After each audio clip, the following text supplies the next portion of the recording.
Subscribe करें mother diary channel को और साथ में बेल आइकॉन प्रेस कर दें। अस्सलाम वालेकुम नाज़रीन, प्रेगनेंसी के दौरान आपको सफ़र पे जाते वक्त कौन कौन सी एहतियात करनी चाहिए और सफ़र कब और किस तरह से करना चाहिए, ये आज की हमारी वीडियो है। वीडियो को एंड तक देखिएगा। चैनल को सब्सक्राइब कर लें, साथ में बेल आइकन प्रेस कर दें, नोटिफिकेशन बटन पे क्लिक कर दें। तो चलिए स्टार्ट करते हैं। अगर आपका हमल बगैर किसी पेचीदगी के है और आपको किसी किस्म का कोई ख़तरा नहीं है तो आप हमल के दौरान सफ़र कर सकती हैं।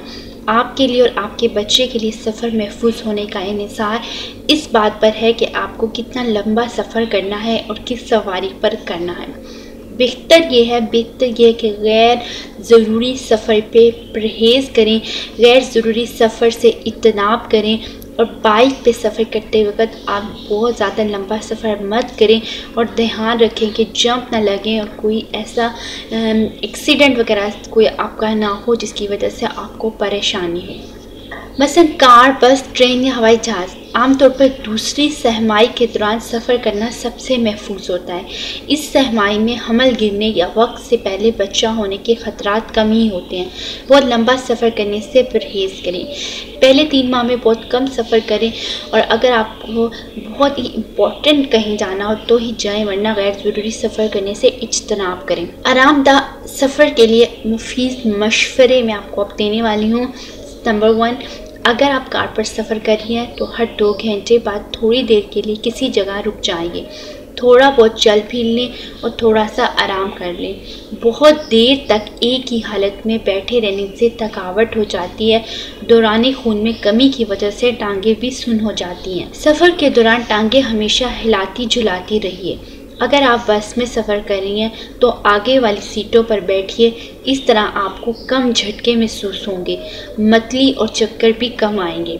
हमल के दौरान में पेशाब की थैली पर दबाव की वजह से पेशाब की हाजत ज़्यादा महसूस होती है, इसलिए ऐसी सवारी का इंतखाब करें जिसमें बाथरूम की सहूलत मौजूद हो। सफ़र के दौरान हमेशा आरामदेह और बगैर एड़ी वाले जूते पहनिए। ट्रेन का सफ़र आमतौर पर बस के मुकाबले में आरामदेह है। ट्रेन में सफ़र के दौरान में मतली कम होती है और झटके भी कम लगते हैं। बहुत खस्ता और टूटी हुई सड़क पर सफ़र करने से गुरेज। सफ़र के दौरान खाने के लिए बिस्किट, चिप्स, जूस या इसी किस्म की हल्की फुल्की चीज़ें साथ रखें।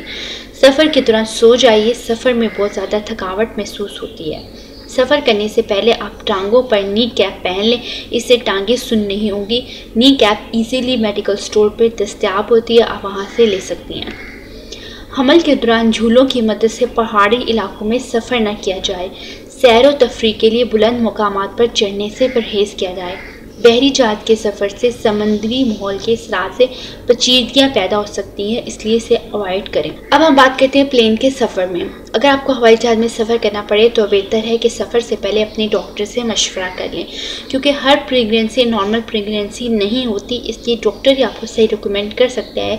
बल्कि कोई किसी किस्म का भी सफ़र करने से पहले आप अपनी डॉक्टर से मशवरा कर लें, क्योंकि अगर आपकी प्रेगनेंसी नॉर्मल प्रेगनेंसी नहीं है और डेंजरस है तो डॉक्टर आपको सफ़र से अवॉइड करेंगे या फिर आपको अगर सजेस्ट करें तो आप सफ़र करें। हमल के दौरान में हवाई जहाज़ आमतौर पे महफूज होता है। बेहतर है कि सफ़र 36वें हफ्ते से पहले किया जाए। हवाई कंपनियां भी इसके बाद सफ़र की इजाज़त नहीं देती, क्योंकि 36वें हफ्ते के बाद बच्चे की कबल अज़ वक्त पैदाइश के बहुत ज़्यादा इम्कानात होते हैं। अगर आपके यहाँ जुम्मा बच्चों की पैदाइश मतवक्को है तो हवाई जहाज़ आपके लिए ठीक नहीं है। हवाई जहाज़ के लिए मुफीद मशवरे। सफ़र के दौरान सीट बेल्ट पेट के नीचे बांधें। पेट के बिल्कुल ऊपर बांधना ठीक नहीं है। सफ़र से पहले और सफ़र के दौरान में बहुत ज़्यादा पानी पिए ताकि आपको डिहाइड्रेशन ना हो। सबसे पहले नी कैप टांगों पर पहन लें, यह बहुत ज़्यादा ज़रूरी है, इससे टांगें सुन्न नहीं होती। सफ़र के दौरान मतली के लिए अपनी डॉक्टर से मशवरा करके कोई दवा ले लें। अगर आपको मतली नहीं भी आती फिर भी आप मेडिसिन ले लें। सफ़र के दौरान थोड़ा बहुत चलें फिरें और जब बैठें तो अपनी टांगों को थोड़ी थोड़ी देर बाद हिलाती रहें। ऐसी सीट हासिल करें जिसमें पाँव रखने की जगह ज़्यादा हो। अगर आप बहुत ज़्यादा सफ़र करती हैं तो बेहतर है सफ़र की तादाद कम कर दें। अगर आप बैरून मुल्क सफ़र कर रही हैं तो ऐसे ममालिक का दौरा करने से परहेज़ करें जहां आपको किसी बीमारी के ख़िलाफ़ वैक्सीनेशन लेनी पड़े, या बेहतर है कि सफ़र से पहले ही तमाम किस्म की वैक्सीनेशन मुकम्मल कर लें। मेरी आपको सजेशन ये है, कि किसी किस्म के भी सफ़र करने से पहले अपने डॉक्टर से पूछ लीजिए, डॉक्टर से रिकमेंड करवा के ही सफ़र कीजिए और कोशिश कीजिए कि गैर ज़रूरी सफ़र करने से इज्तनाब करें। उम्मीद करती हूँ आपको लिए वीडियो हेल्पफुल रही होगी। अगर आपका कोई क्वेश्चन है तो नीचे कमेंट में करें और चैनल को सब्सक्राइब कर लें। वीडियो को लाइक करना मत भूलिए। अपना बहुत ख्याल रखिए, हमें अपनी दुआ में याद रखिए। अल्लाह हाफ़िज़।